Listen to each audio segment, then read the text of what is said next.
Hi guys, in this video I'm gonna show you how to publish your Weebly website for free.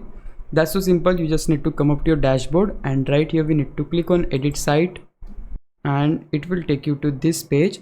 So let's say if I close it and click on publish, we'll again get back to this window, and here we can type the domain we want. Let's say I want to get this domain learnlite.com.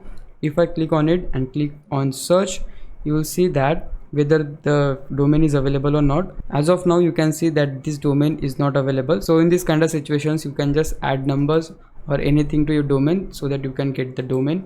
Let's say I type here 123 and go for search, and yeah, it is available, so we can just click on choose. Now let's click on done.